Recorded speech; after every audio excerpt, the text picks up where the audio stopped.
So hello friends, this is Gaurav और मैं स्वागत करता हूं आपके अपने इस चैनल जीके क्लासेस फॉर प्रिपरेशन में। दोस्तों, जैसा कि आप जानते हैं कि हम लोग अभी ज्योग्राफी की जो सीरीज है वो चला रहे हैं। ज्योग्राफी का अभी थर्ड चैप्टर जो है आज हम कंप्लीट कराने वाले हैं। और थर्ड चैप्टर का नाम है हमारी बदलती पृथ्वी, यानी पृथ्वी के अंदर क्या क्या हलचल होती है, पृथ्वी के अंदर क्या क्या चीजें हैं, पृथ्वी के ऊपर क्या क्या चीजें हैं, तो उसके बारे में हम लोग आज जानकारी इकट्ठी करने वाले हैं। तो जैसा कि आप देख सकते हैं कि आज की जो क्लास है वो 59th क्लास है और आप जो है टेलीग्राम चैनल को ज्वाइन कर सकते हैं पीडीएफ के लिए, जो @जीके क्लासेस फॉर प्रिपरेशन के नाम से है। चैनल को लाइक, सब्सक्राइब और शेयर जरूर कर दीजिए ज्यादा से ज्यादा, ताकि और भी हमें मोटिवेशन मिल सके और भी हम अच्छी अच्छी वीडियो आपके लिए लेके आ सकें। तो चलिए शुरू करते हैं। सबसे पहले हम बात करने वाले हैं कि पृथ्वी के अंदर क्या गतियां होती है, किस तरीके से जो स्थल मंडल है उसमें किस तरीके से क्या प्लेट होते हैं और किस तरीके से वो विभाजित उनको किया जाता है। ठीक है, तो सबसे पहले स्थल मंडल प्लेटों में विभाजित है, जैसा कि आप जानते हैं, जिन्हें स्थल मंडल प्लेट कहते हैं।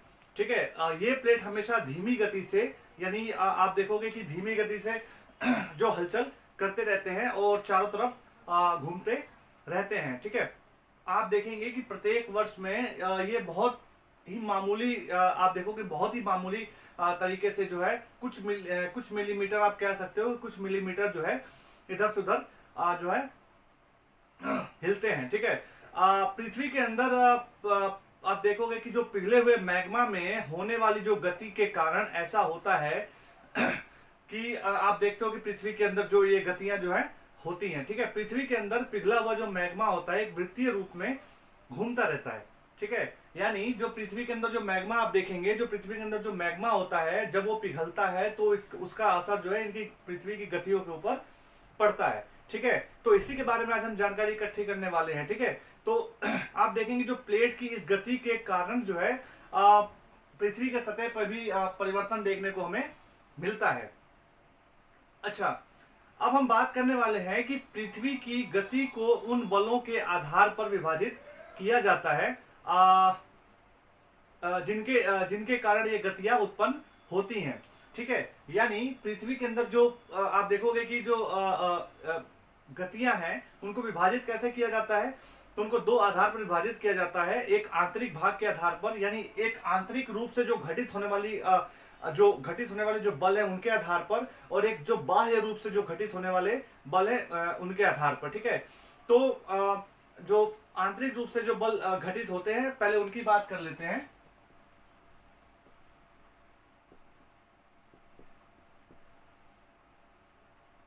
आंतरिक बल, अच्छा, आंतरिक बल को हम एक और रूप में जानते हैं, इंडोजेनिक जो है फोर्स, इसको हम कहते हैं। क्या बोलते हैं? इंडोजेनिक फोर्स या बल। ठीक है जी, और एक होता है, एक जो होता है उसको बोलते हैं बहिर्जनित बहिर्जनित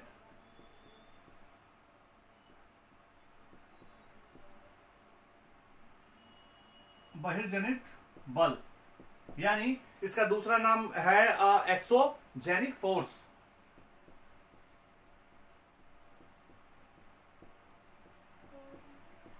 एक्सोजेनिक फोर्स या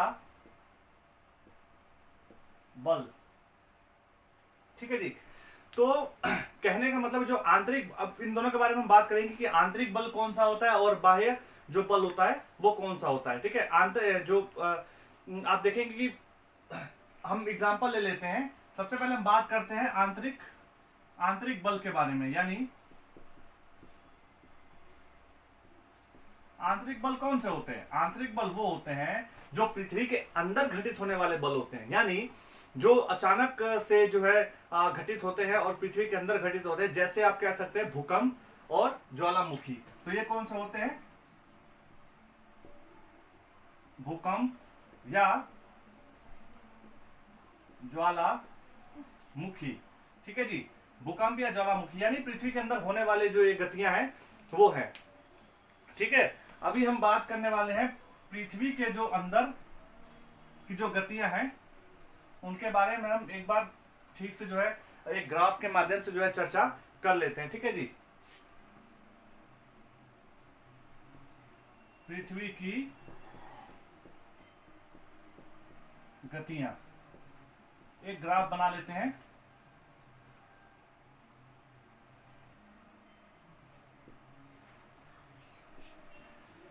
अभी हमने बात की थी अंतर्जनिक बल के बारे में। अंतर्जनित जो बल है,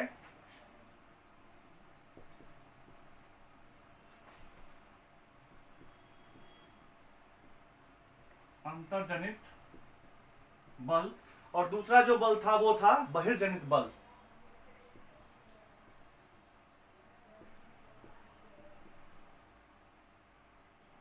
बहिर्जनित बल, अंतर्जनित यानी पृथ्वी के अंदर वाली जो गतियां हैं, ठीक है।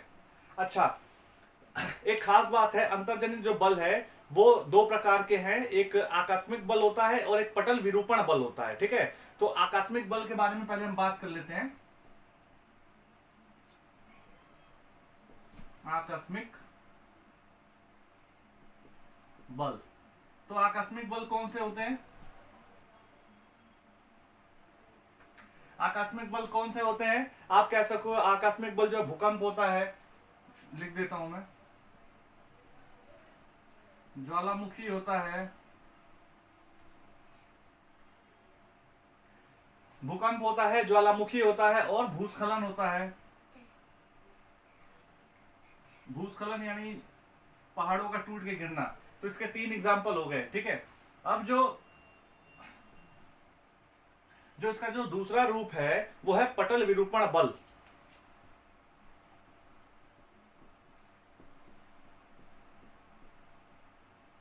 पटल विरूपण बल, और पटल विरूपण बल का एग्जाम्पल क्या है? पर्वत निर्माण का आप कह सकते हो, जो पर्वत निर्माणकारी जो बल होते हैं वो होते हैं।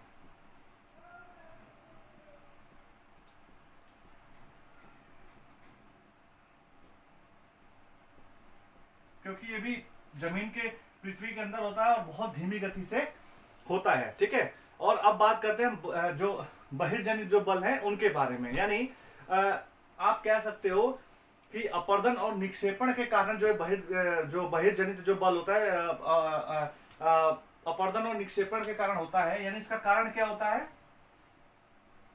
अपर्दन व निक्षेपण के कारण जो है ये घटित होता है। और इसकी आप कह सकते हो इसके एग्जाम्पल कौन कौन से होते हैं? जैसे नदी हो गया, नदी हो गया, या बहता हुआ जल हो गया। उसके बाद दूसरा एग्जाम्पल हवा हो गई, या पवन जिसे कहते हैं, पवन या हवा। उसके बाद तीसरा एग्जाम्पल जो इसका होगा वो समुद्री तरंगे हो गई।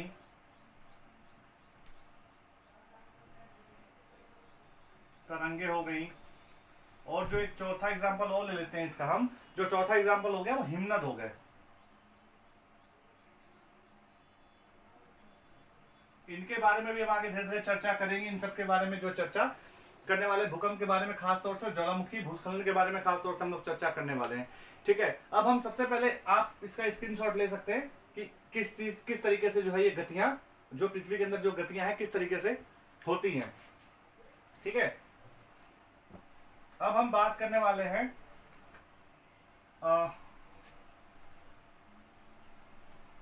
अब जो है हम बात करने वाले हैं किस तरीके से जो है ज्वालामुखी किस तरीके से आता है और ज्वालामुखी किस तरीके से कार्य करता है, ठीक है। किस तरीके से अपना कार्य करता है।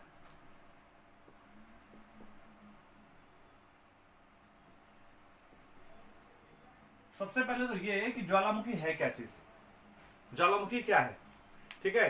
तो भूपपटी पर खुला एक ऐसा जो छिद्र होता है जिससे पिघलता हुआ पदार्थ निकलता है, जिसे हम मैग्मा कहते हैं या लावा कहते हैं। तो ये लावा किस रूप में क्या चीज होती है? लावा जो होता है ये एक तरीके से आप कह सकते हो, जो पत्थर होते हैं ना, वो पिघले हुए पत्थर होते हैं जिन्हें हम लावा कहते हैं, ठीक है। तो किस तरीके से लावा को किस तरीके से हम निरूपण इसका कर सकते हैं? सबसे पहले आप देखोगे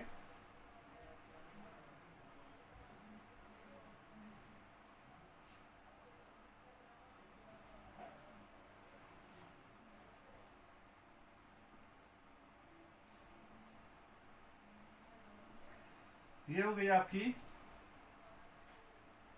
मेंटल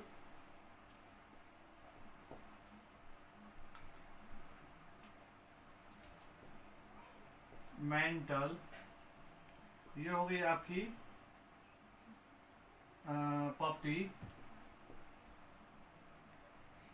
यहाँ पे हो गया ये लावा का जो है आपका, ये लावा जो है यहाँ पे बन रहा है, लावा जो है ये बनेगा यहाँ पे पृथ्वी के अंदर, ठीक है। ये हो गया आपका जहाँ से लावा निकलना है, ये हो गया आपका जो छिद्र जहाँ से लावा निकलना है, ये लावा आपका बह रहा है यहाँ से,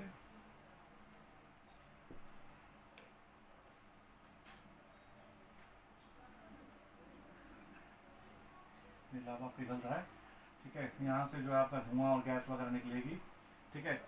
तो अब हम बात करते हैं, सबसे पहले ये हो गया आपका ज्वालामुखी, ठीक है जी। ज्वालामुखी ही फिगर मुझे इतना अच्छा बनाना नहीं आता, लेकिन फिर भी मैंने कोशिश किया है आपको समझाने के लिए। ये ज्वालामुखी है, ठीक है। सबसे पहले आप बात करते हैं, सबसे पहले इस चीज की हम बात करते हैं, ये इसको क्या कहते हैं, ठीक है। इसको मैग्मा कोस्ट कहते हैं, कोस्ट, मैग्मा कोस्ट, ठीक है जी। इसको हम मैग्मा कोस्ट कहते हैं, जहां पे लावा जो है बनता है, यानी पिघले हुए फॉर्म में होता है, ठीक है। ये लावा जो है पिघले हुए फॉर्म में होता है, इसको मैग्मा कोस्ट कहते हैं। और ये जो होता है मेंटल और क्रस्ट जो है, कुछ हिस्सा इसका क्रस्ट का होता है, ठीक है। यहाँ पे बनेगा, यहाँ से बनते हुए धीरे धीरे जो है ये लावा जो है यहाँ से जो है निकलेगा, और ये मैग्मा का रूप में यहाँ से बाहर निकलेगा, ठीक है। ये मैग्मा के रूप में यहाँ से बाहर निकलता है। इसको हम क्या बोलते हैं, ये जो होती है राख, और राख व यहाँ पे गैस हो गई, ठीक है। ये जो हिस्सा होता है, ये वाला हिस्सा, इसको हम क्रेटर बोलते हैं, यहाँ पे क्रेटर बोलते हैं, ठीक है।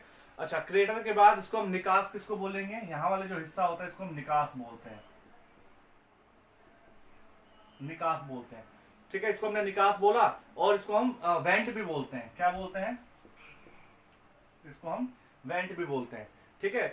तो ये वाली जो चीज होती है, ये होता है लावा, यानी पत्थर का जो पिघला हुआ जो रूप होता है उसे हम यहाँ पे लावा कहते हैं, ठीक है। आपने देख लिया, ये प्रॉपर्टी हो गई, ये मेंटल हो गया, ये मैग्मा कोस्ट हो गया जहां से निकल रहा है, ये हो गया लावा, ये निकास स्थान है जो ये निकल रहा है, इसको क्रेटर बोलते हैं जहां से राख और गैस जो निकलती है, और ये राख और गैस हो गई। ये हो गया आपका ज्वालामुखी का रूप। अब शायद आपको समझ में आ गया होगा, इसको आपको समझने में आसानी हो जाएगी, ठीक है। अब हम बात करने वाले हैं, जो अगला टॉपिक को हम बात करने वाले भूकंप के बारे में, ठीक है। भूकंप क्या है और उसको किस तरीके से मापा जाता है, ठीक है।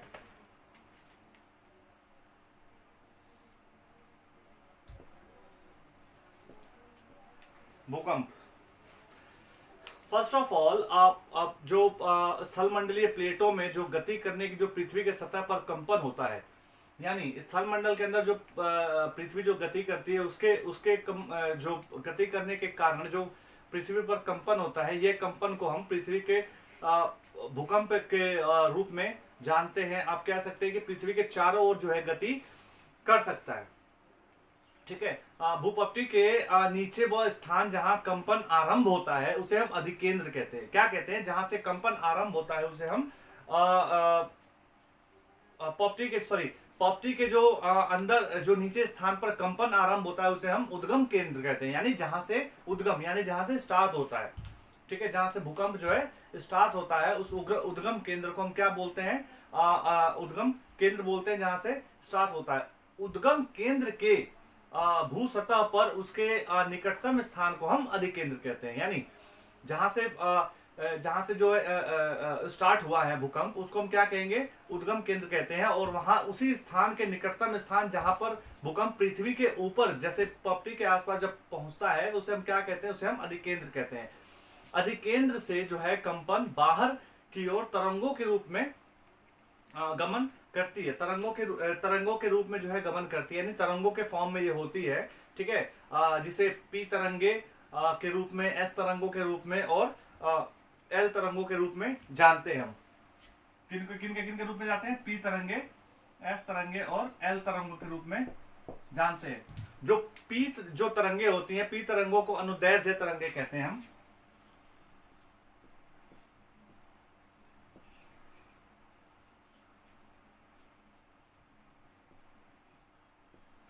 पी तरंगों को हम क्या बोलते हैं? अनुदैर्ध्य जो है तरंगे कहते हैं। ठीक है। एस जो तरंगे होती हैं, एस तरंगों को हम क्या कहते हैं? अनुप्रस्थ तरंगे कहते हैं।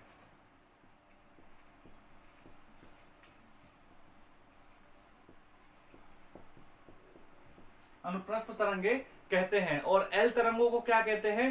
तो पृष्ठीय तरंगे कहते हैं।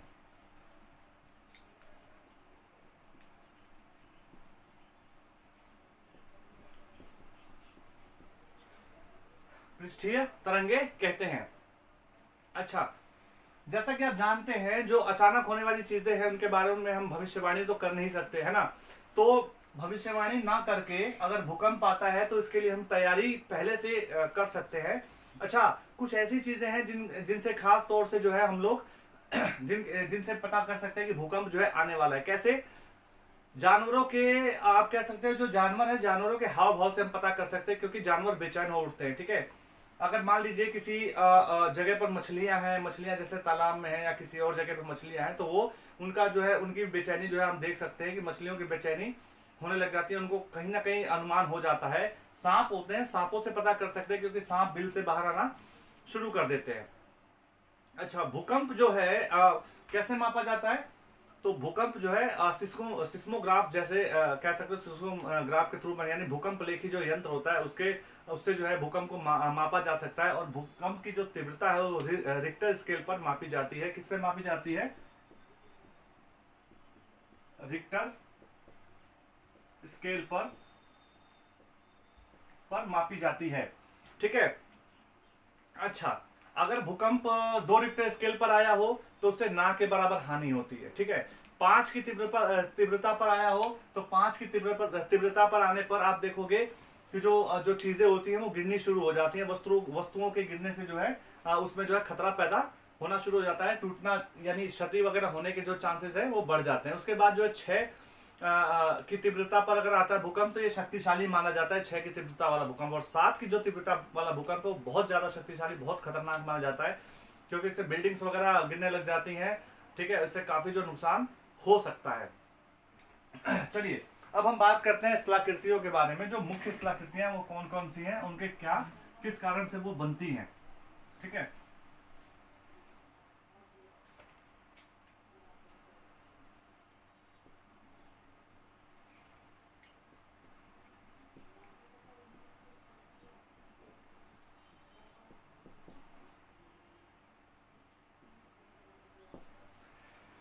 मुख्य स्थलाकृतियां कौन कौन सी है, वो किस कारण से वो बनती है।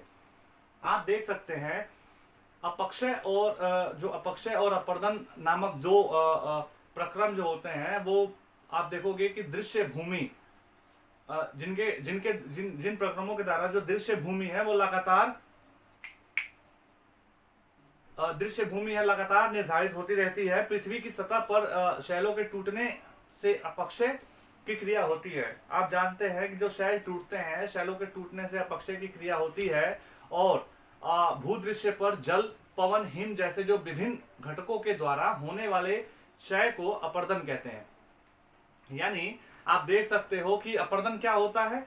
तो अपर्दन जो होता है वो आप देखोगे कि जो भूदृश्य जो होते हैं, भूदृश्य पर जल, पवन और हिम जैसे विभिन्न घटकों के द्वारा होने वाले क्षय को हम अपर्दन कहते हैं। वायु, जल आदि आप कह सकते हो वायु या जल के द्वारा अपर्दित पदार्थ जो है एक स्थान से दूसरे स्थान पर ले जाते हैं।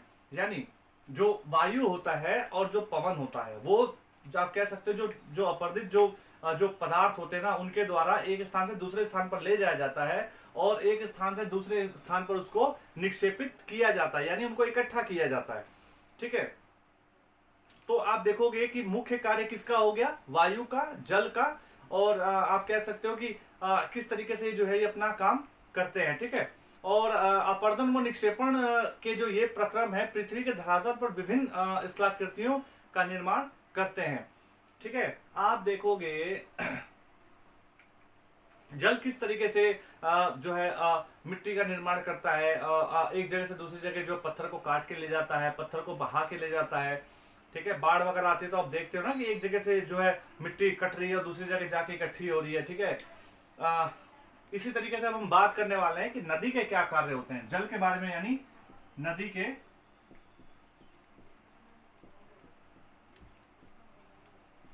कार्य।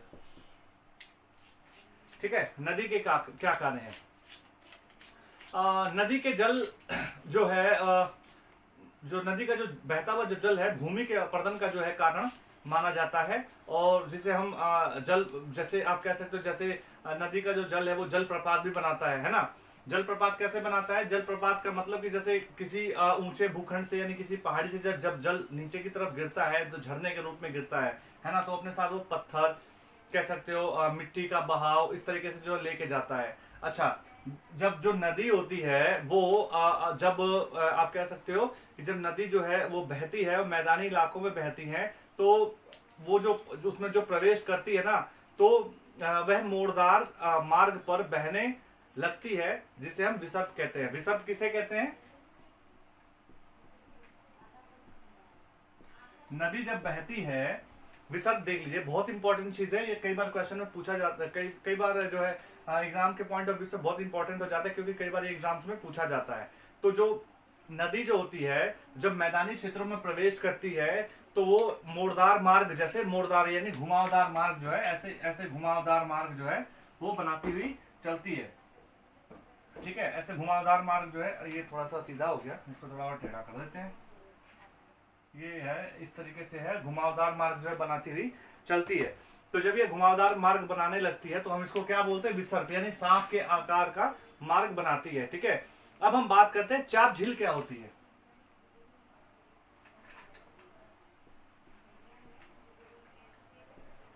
चाप झील क्या होती है, विसर्पों के किनारों पर लगातार अपर्दन और निक्षेपण शुरू हो जाता है। जो विसर्प होते हैं ना, इसके किनारों पर लगातार जो है अपर्दन और निक्षेपण शुरू हो जाता है। विसर्प जो है वो लूप के सिरे, जो विसर्प और लूप के सिरे आप कहोगे ना, वो निकट आने लग जाते हैं। समय के साथ साथ विसर्प लूप नदी के से जो है कट जाती है, जो विसर्प होते हैं वो लूप नदी से कट जाती है, और एक अलग झील जो है बनाते हैं, यानी जो मेन जो नदी होती है ना उसे कट के एक अलग झील का निर्माण कर देते हैं, जिसे हम चाप झील कहते हैं। क्या बोलते हैं जी, इसको हम चाप झील बोलते हैं। मान लीजिए कि यहाँ जैसे नदी है और यहाँ से विसर्प बनाया, और यहाँ से जो कट के और यहाँ पे जो है आप कह सकते हो यहाँ पे ये कट गया और यहाँ पे चाप झील का निर्माण हो गया, इससे थोड़ी सी दूरी पर। ठीक है,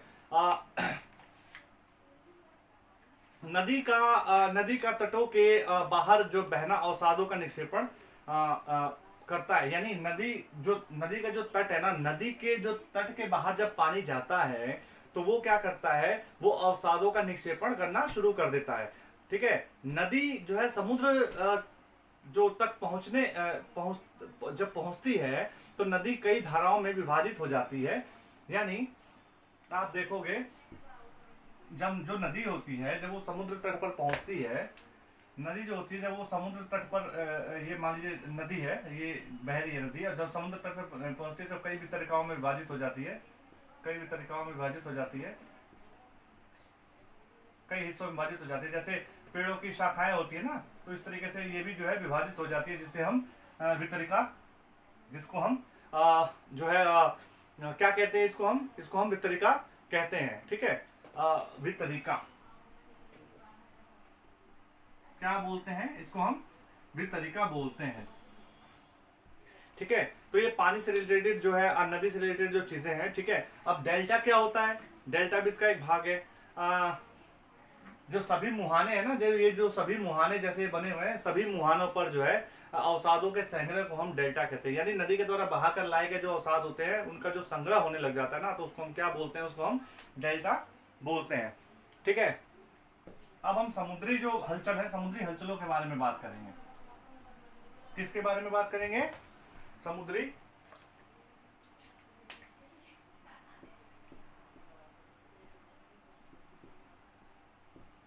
तरंगों के बारे में।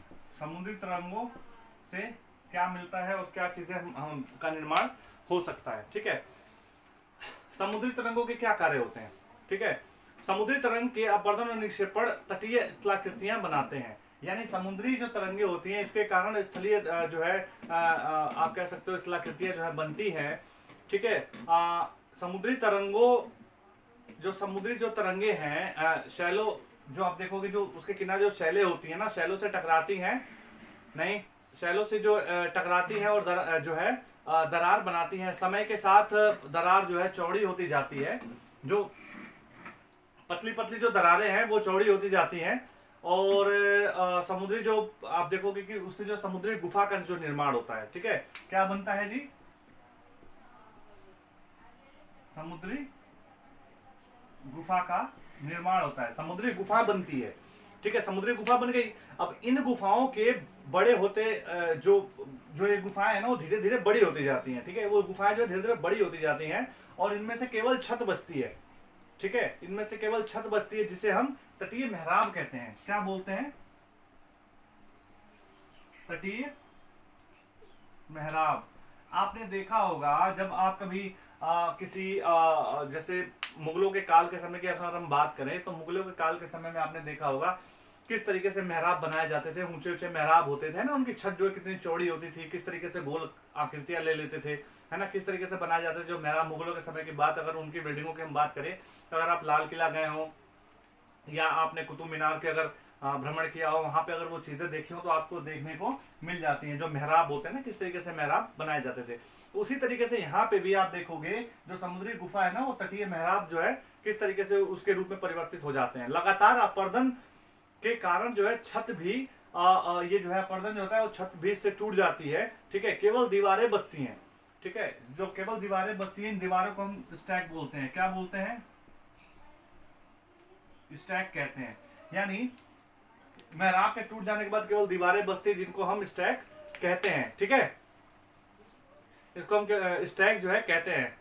समुद्री जल के ऊपर लगभग ऊर्ध्वाधर उठे हुए ऊंचे शैलीय तटों को जो है समुद्र भृगु कहते हैं। यानी समुद्र जल के ऊपर लगभग ऊर्ध्वाधर उठे हुए ऊंचे शैलीय जो तट होते हैं उनको हम क्या बोलते हैं? उनको हम आप कह सकते हो समुद्र भृगु कहते हैं। ठीक है, अब हम बात करते हैं हिमनद के कार्य। हमने पहले भी हिमनद के बारे में बात की है कि किस तरीके से जो बहता हुआ जो पानी है उसके अंदर जो कह सकते हो कि आप बर्फ के जो खंड होते हैं,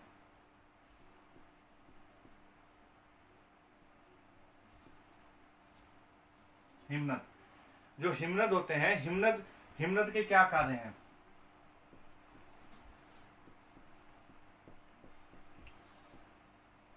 हिमनद के क्या कार्य हैं? तो हिमनद अथवा हिमानी बर्फ की जो है नदियां होती है। मैंने आपको बताया हुआ है कि बर्फ की जो है नदियां हैं,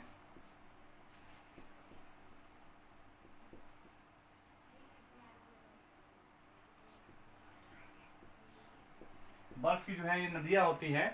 ठीक है, इनको हम हिमानी भी कहते हैं। हिमनद गहरे गर्तों का निर्माण करते हैं। ठीक है, गहरे, क्योंकि जो उनमें बर्फ होती है वो किस तरीके से पत्थरों को काटती है, काट के जो है गहरे जो है आप कह सकते हो गर्तों का निर्माण करती है। पर्वतीय क्षेत्र में जो ये जो बर्फ जो पिघलती है ना, बर्फ पिघलने के बाद आप देखोगे कि उन गर्तों में जो है जल भर जाता है। और आप देखोगे कि जो है सुंदर नील का जो सुंदर झील का जो है निर्माण यहाँ पे होता है। यानी पर्वतीय क्षेत्रों में जब ये नदियां जब बहती हैं तो वहां पे देखोगे जहाँ पे गहरे खड्डे होते हैं या जहाँ पे बर्फ पिघलती है वहां पे पानी भर जाता है और जो है सुंदर झील का जो है निर्माण हो जाता है। ठीक है, अब हम बात करते हैं पवन के कार्य। इन नदियों का भी वही काम है जो आम जो नदियों का कार्य होता है, क्योंकि ये भी अपने साथ मिट्टी का कटाव करती हैं। ठीक है, और ये बहाकर सीधे ले जाती हैं और निक्षेपित करती हैं वस्तुओं को। ठीक है, अब हम बात करते हैं पवन के क्या कार्य हैं।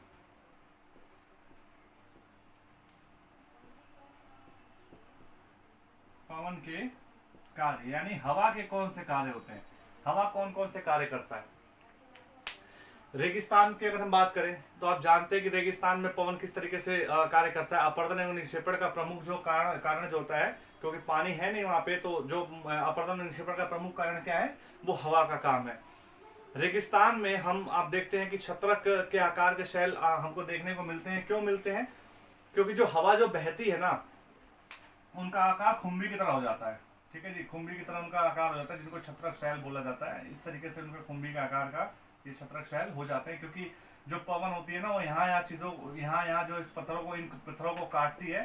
ठीक है, इन पत्थरों को यहाँ से काटती है और जो इनका ना छतरी के आकार का जो ये शैल जो है बन जाते हैं। ठीक है, तो इनको क्या बोलते हैं? छत्रक बोलते हैं, छत्रक शैल कह सकते हैं, छत्रक शैल कहते हैं। पवन शैल जो ऊपरी परत की अपेक्षा जो निचले परत को काटती है, यानी निचले परत को काटती है, यहाँ वाले जो परत है ना इन परतों को ये काटती है, इसलिए ये ऐसे शैल बन जाते हैं। ठीक है, और अब हम बात करते हैं बालू टिब्बा क्या होता है। यानी रेत जो होती है ना, रेत आप कह सकते हो जो गिरकर जो है छोटी पहाड़ी का निर्माण करती है, जिसे हम बालू टिब्बा, ये छत्रक शैल हो गया।